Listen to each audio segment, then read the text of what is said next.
tiwala ba sila sa sistema? May tiwala ba ang team mo sa sistema mo? Anak, ganyan ang naging struggle nila Leonard at Yani, mag-asawang may food cart business. Dati, whenever they gave out bonuses or corrective actions, hindi agad malinaw ang dahilan. So, what happened? Employees started whispering, bakit siya na naman? Yung iba naman ang iniisip. Kahit anong effort ko, wala pa rin saysay eh. Slowly, bumaba ang morale. May mga araw na mabagal ang kilos, halata ang tampo, at parang trabaho lang ang iniisip, hindi teamwork. So Leonard and Yani saw the tension. Sales were okay, pero ang atmosphere ng team bagsak.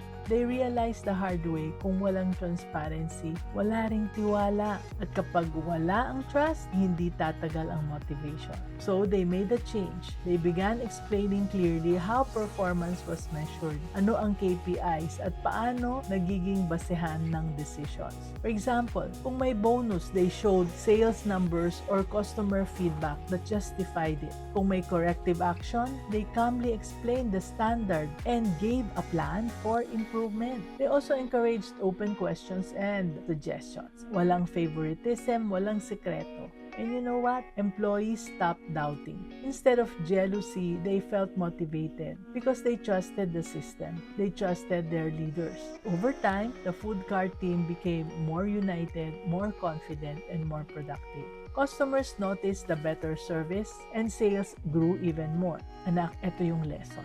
Transparency builds trust, and trust builds stronger team and stronger businesses.